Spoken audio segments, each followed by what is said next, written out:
Bom dia, meu nome é Dalvo.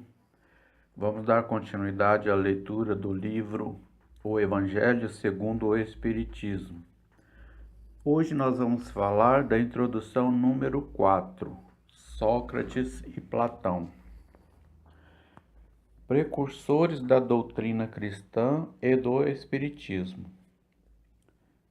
Em relação ao fato de Jesus ter conhecido a seita dos essênios, cometeríamos um erro ao concluir que dela tirou algum ensinamento, e que, se tivesse vivido em outro lugar, teria adotado outros princípios. As grandes ideias nunca surgem subitamente. Aquelas que têm por base a verdade sempre possuem precursores que lhe preparam parcialmente o caminho. Mais tarde, quando o tempo é chegado, Deus envia um homem com a missão de resumir, coordenar e completar esses elementos esparsos, e de criar um corpo para a doutrina. Desta maneira, não surgindo bruscamente, encontra, quando de sua aparição, espíritos dispostos a aceitá-la. Assim aconteceu com a doutrina cristã, que foi pressentida muitos séculos antes de Jesus e dos essênios, e da qual Sócrates e Platão foram os principais precursores. Sócrates, assim como o Cristo, não escreveu nada, ou pelo menos não deixou nada escrito, e também, como ele, padeceu a morte dos criminosos, vitimado pelo fanatismo, por ter atacado as crenças tradicionais e colocado a verdadeira virtude acima da hipocrisia e da ilusão dos formalismos, ou seja, por ter combatido os preconceitos religiosos.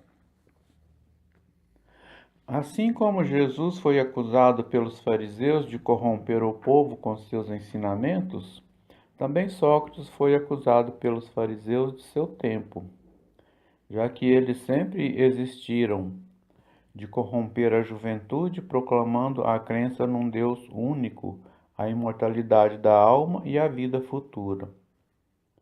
Da mesma maneira que a doutrina de Jesus, apenas pelos escritos de seus discípulos, conhecemos a de Sócrates pelos escritos de seu discípulo Platão. Acreditamos ser útil resumir aqui os seus pontos mais importantes para mostrar sua concordância com os princípios do cristianismo. Àqueles que julgarem esta comparação uma profanação e que afirmam não poder haver semelhança entre a doutrina de um pagão e a do Cristo, responderemos que a doutrina de Sócrates não era pagã, vista que tinha por objetivo combater o paganismo, e que a doutrina de Jesus, mais completa e mais depurada do que a de Sócrates, nada tem a perder com a comparação, que a grandeza da missão divina do Cristo não será diminuída. E, além de tudo, é a própria história que não pode ser sufocada. O homem chegou a um tempo em que a luz surge por si mesma, debaixo do alqueire. Ele está maduro para encará-la de frente. Pior para aqueles que temem abrir os olhos. Chegou o tempo de encarar amplamente as coisas do alto e não mais sob o ponto de vista mesquinho e acanhado dos interesses das seitas e das raças. Estas citações provarão, além disso, que, como Sócrates e Platão pressentiram as ideias cristãs, encontram-se igualmente na doutrina os princípios fundamentais do Espiritismo. Resumo da doutrina de Sócrates e Platão. 1. O homem é uma alma encarnada.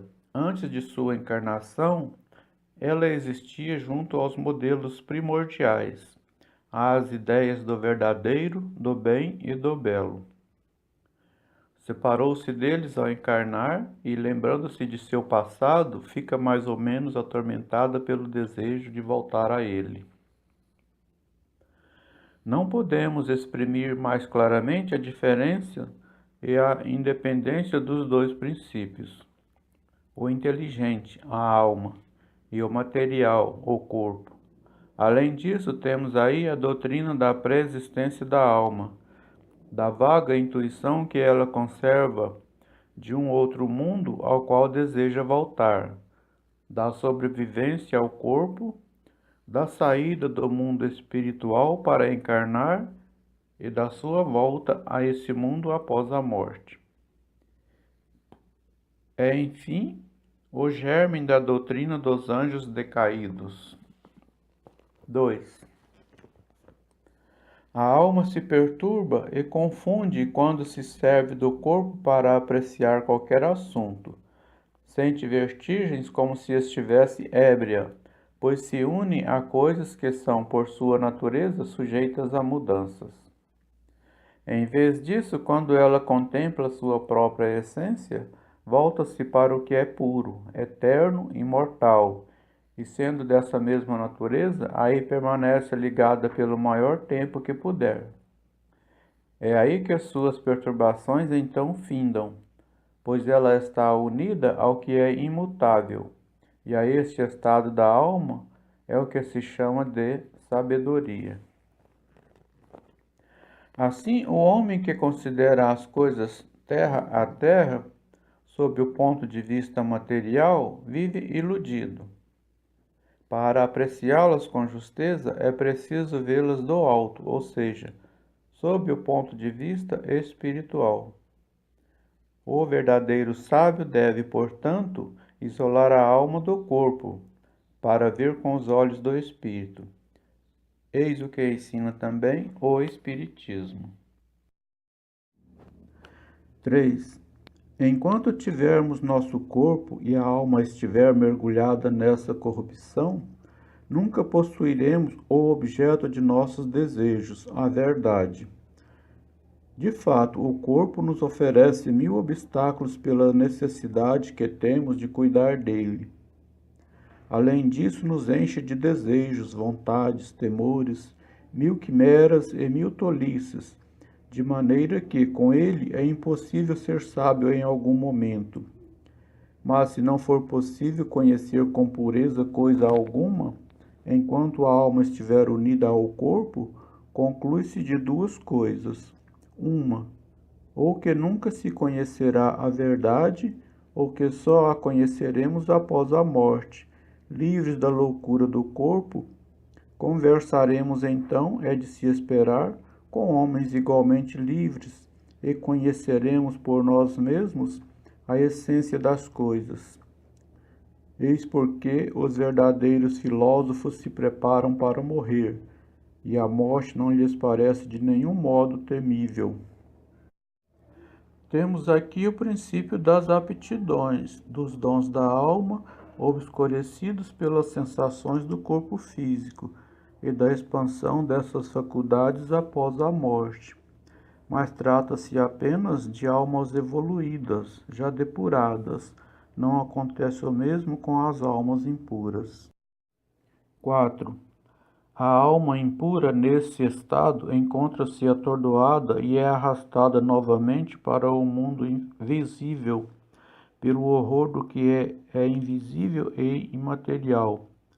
Podemos dizer, portanto, que ela permanece ao redor dos monumentos e dos túmulos, junto aos quais foram vistos às vezes fantasmas tenebrosos, como devem ser as imagens das almas que deixaram o corpo sem estar inteiramente depuradas e que ainda mantêm algo da forma material, o que faz com que nós possamos percebê-las. Não são as almas dos bons, mas sim as dos maus que são forçadas a vagar, errantes, nesses lugares onde sofrem as penas de sua vida passada e onde continuam a vagar, até que os desejos inerentes à forma material que as atraem as conduzam a um outro corpo. Então elas retomam, sem dúvida, os mesmos costumes que durante a vida anterior eram objeto de suas predileções. Não é apenas o princípio da reencarnação que está aqui claramente expresso, mas também o do estado das almas que ainda estão sob o domínio da matéria, descrito como o Espiritismo o mostra nas evocações. Diz mais que a reencarnação em um corpo material é uma consequência da impureza da alma, mas que as almas purificadas estão livres dela. O Espiritismo não diz outra coisa, apenas acrescenta que a alma que tomou boas resoluções na erraticidade e que tem conhecimentos adquiridos trará ao renascer menos defeitos, mais virtudes e mais ideias intuitivas que não possuía em sua existência anterior, e que assim cada existência marca para ela um progresso intelectual e moral. 5. Após nossa morte, o gênio, demônio, que nos havia sido designado durante nossa vida, nos leva a um lugar onde se reúnem todos aqueles que devem ser conduzidos ao Hades, para aí serem julgados. As almas, após viverem no Hades o tempo necessário, voltam a esta vida por numerosos e longos períodos. Esta é a doutrina dos anjos guardiães ou espíritos protetores e das reencarnações sucessivas, após intervalos mais ou menos longos de erraticidade. 6. Os demônios ocupam o espaço que separa o céu da terra. São o laço que une o grande todo consigo mesmo. A divindade nunca entra em comunicação direta com o homem, mas é por intermédio dos demônios que os deuses se relacionam e falam com ele, seja durante o estado de vigília, seja durante o sono. A palavra daimon, da qual se derivou demônio, não era tomada no mau sentido na antiguidade, tal como é nos tempos modernos. Não se aplicava exclusivamente aos seres malfazejos, mas a todos os espíritos em geral, entre os quais se distinguiam os espíritos superiores chamados de deuses e os espíritos menos elevados ou demônios propriamente ditos, que se comunicavam diretamente com os homens. O Espiritismo também ensina que os espíritos habitam o espaço, que Deus só se comunica com os homens por intermédio dos espíritos puros, encarregados de transmitir as vontades dele, que os espíritos se comunicam com os homens durante o estado de vigília e durante o sono.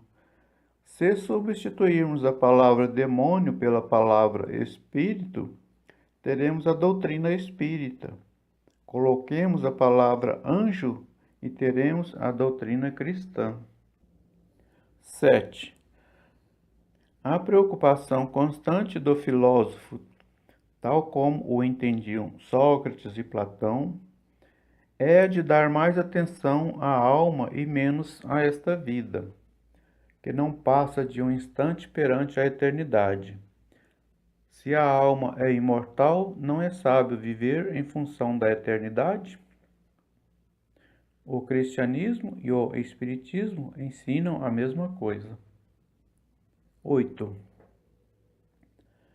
Se a alma é imaterial, deve passar após esta vida a um mundo igualmente invisível e imaterial, assim como o corpo, ao se decompor, retorna à matéria.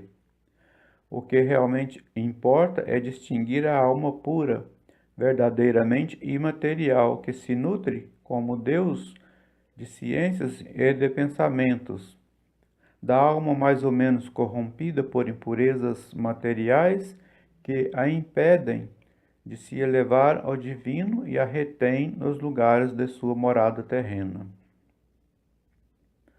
Como vimos, Sócrates e Platão compreendiam perfeitamente os diferentes graus de desmaterialização da alma. insistem sobre a diferença de situação que resulta para ela, de sua maior ou menor pureza. O que eles diziam por intuição, o Espiritismo prova por meio de numerosos exemplos que nos põe diante dos olhos. 9.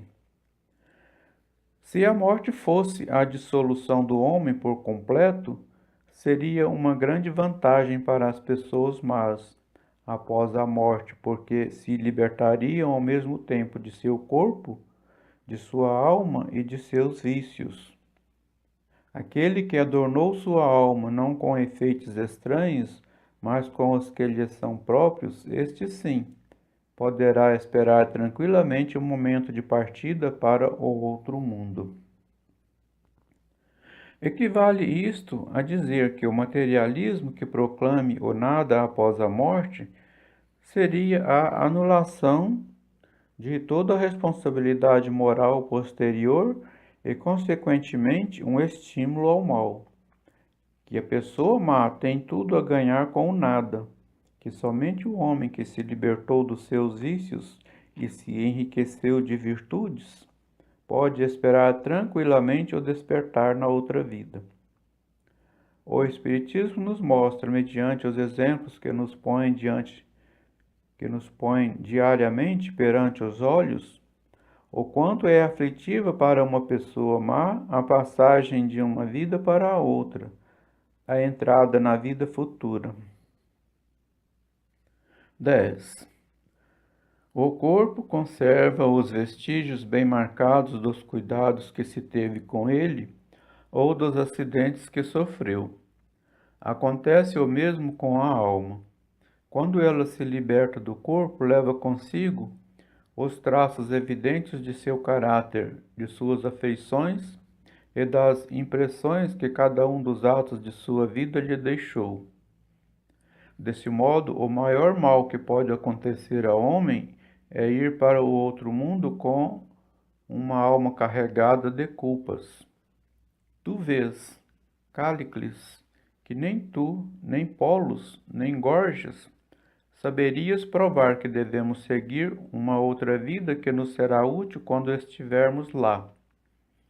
De tantas opiniões diferentes, a única que permanece inabalável é a de que é melhor sofrer do que cometer uma injustiça, e que, antes de mais nada, não se deve parecer, mas sim ser um homem de bem.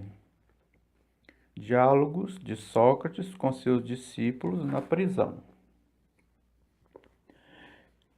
Encontramos aqui este outro ponto fundamental, confirmado hoje pela experiência, segundo o qual a alma ainda impura conserva as ideias, as tendências, o caráter e as paixões que tinha na terra. Este ensinamento é melhor sofrer do que cometer uma injustiça, não é totalmente cristão? É o mesmo pensamento que Jesus revela neste ensinamento. Se alguém vos bater em uma face, oferecei-lhe a outra. 11. De duas coisas, uma. Ou a morte é uma destruição completa, ou é a passagem da alma para outro lugar. Se tudo deve se extinguir, a morte será como uma dessas raras noites que passamos sem sonhar e sem nenhuma consciência de nós mesmos. Mas se a morte é apenas uma mudança de morada, a passagem para um lugar onde os mortos devem se reunir, torna-se para nós uma felicidade encontrar aqueles a quem conhecemos. Meu maior prazer seria o de examinar de perto os habitantes dessa morada e de distinguir, como aqui, os que são sábios daqueles que acreditam ser e não o são. Mas é tempo de nos despedirmos, eu para morrer, vós para viverdes. Sócrates a seus juízes. Sócrates disse: os homens que viveram na terra se encontram após a morte e se reconhecem. O Espiritismo não mostra os espíritos desses homens, continuando as relações que tiveram, de tal modo que a morte não é uma interrupção, nem uma cessação da vida, e sim uma contínua transformação. Se Sócrates e Platão tivessem conhecido os ensinamentos que Cristo daria 500 anos mais tarde, e os que o Espiritismo nos dá agora, falariam da mesma maneira. Não há nisso nada de surpreendente, se considerarmos que as grandes verdades são eternas e que os espíritos avançados delas tomaram conhecimento antes de se encarnarem na terra, para onde as trazem. Sócrates, Platão e os grandes filósofos de seu tempo puderam mais tarde fazer parte daqueles que ajudaram o Cristo em sua divina missão, e foram escolhidos porque precisamente já compreendiam, mais do que outros, os seus sublimes ensinamentos. Finalmente, podem fazer parte agora da grande pleiade de espíritos encarregados de vir ensinar aos homens as mesmas verdades. 12. Nunca se deve retribuir a injustiça com injustiça, nem fazer o mal a ninguém, seja qual for o mal que nos tenha feito. Poucas pessoas, entretanto, admitem este princípio, e as que discordam a esse respeito só podem desprezar-se umas às outras.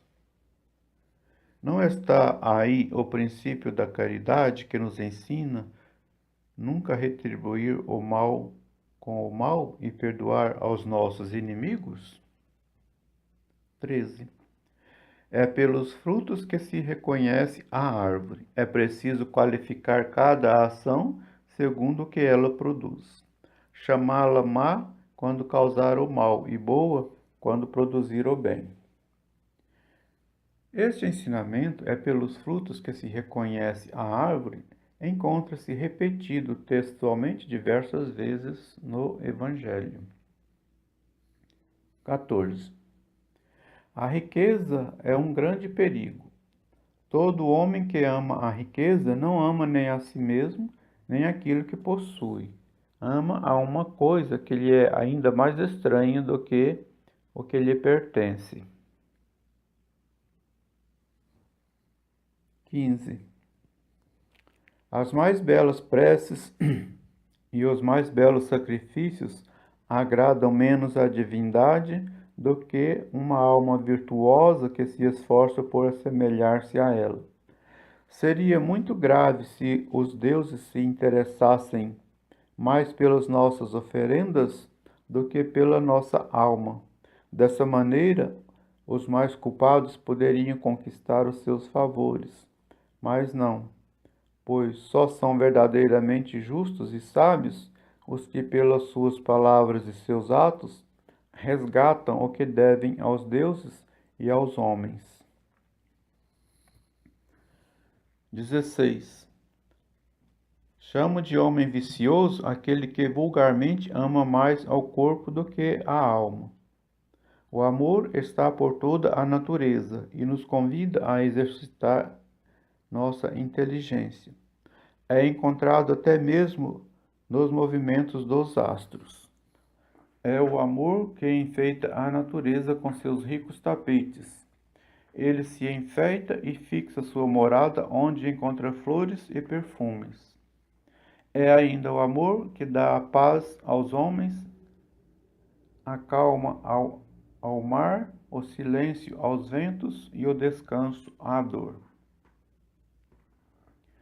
O amor que deve unir os homens por um sentimento fraternal está de acordo com essa teoria de Platão sobre o amor universal, como lei da natureza. Sócrates tendo dito que o amor não é nem um deus, nem um mortal, e sim um grande demônio, ou seja, um grande espírito dirigindo o amor universal, fez com que essa afirmação lhe fosse, sobretudo, atribuída como crime. 17. A virtude não pode ser ensinada. Ela vem por uma dádiva de Deus àqueles que a possuem. Isto é quase a doutrina cristã sobre o auxílio divino. Se a virtude é uma dádiva de Deus, se é um favor, podemos nos perguntar por que não é concedida a todas as pessoas. Por um outro lado, se a virtude é um dom, não tem o menor mérito para aquele que a possui. O Espiritismo é mais claro. Diz que aquele que possui a virtude a adquire por seus esforços em suas existências sucessivas, despojando-se pouco a pouco de suas imperfeições. O auxílio divino é a força que Deus dá a todo homem de boa vontade para se despojar do mal e fazer o bem. 18. Notar bem menos os nossos defeitos que os dos outros é uma disposição natural de cada um de nós. O Evangelho diz: vês o argueiro no olho de teu irmão e não vês a trave que está no teu. 19. Se os médicos não obtêm resultados na maior parte das doenças, é porque eles tratam do corpo sem a alma, e o todo não estando em bom estado, é impossível que a parte se apresente bem. O Espiritismo dá a chave das relações que existem entre a alma e o corpo, e prova que um reage incessantemente sobre o outro. Lança também uma nova visão sobre a ciência, mostrando-lhe a verdadeira causa de certas doenças, dando-lhe meios de combatê-las. Quando a ciência se der conta da ação do elemento espiritual na constituição orgânica, alcançará melhores resultados. 20. Todos os homens, desde a infância, fazem mais o mal do que o bem. Estas palavras de Sócrates tocam a grave questão da predominância do mal na Terra, questão insolúvel sem o conhecimento da pluralidade dos mundos e da destinação da Terra, onde apenas habita uma pequena fração da humanidade. Somente o Espiritismo lhe dá a solução, que aqui será desenvolvida nos capítulos 2, 3 e 5. 21. A sabedoria está em não pensares que sabes o que não sabes. Isso se dirige aos que criticam as coisas que muitas vezes desconhecem. Platão completa este pensamento de Sócrates dizendo: tentemos torná-los inicialmente, se for possível, mais honestos nas palavras, caso contrário, não nos preocupemos com eles e procuremos apenas a verdade. Esforcemo-nos em nos instruir, mas não nos aborreçamos. É desse modo que devem agir os espíritas em relação aos seus críticos, de boa ou de má fé. Se Platão vivesse nos dias de hoje, encontraria as coisas parecidas com as de seu tempo e poderia usar a mesma linguagem. E Sócrates encontraria pessoas que ririam de sua crença nos espíritos e que o chamariam de louco, bem como a seu discípulo Platão. Foi por adotar e defender esses princípios que Sócrates foi inicialmente ridicularizado, depois acusado de incrédulo e condenado a beber um veneno chamado cicuta. Ocorre assim com as grandes verdades que, quando novas, contrariam, além dos homens que elas atingem, os sistemas e preconceitos, e só se firmam com lutas e mártires. Assim nós encerramos, então, a introdução número 4.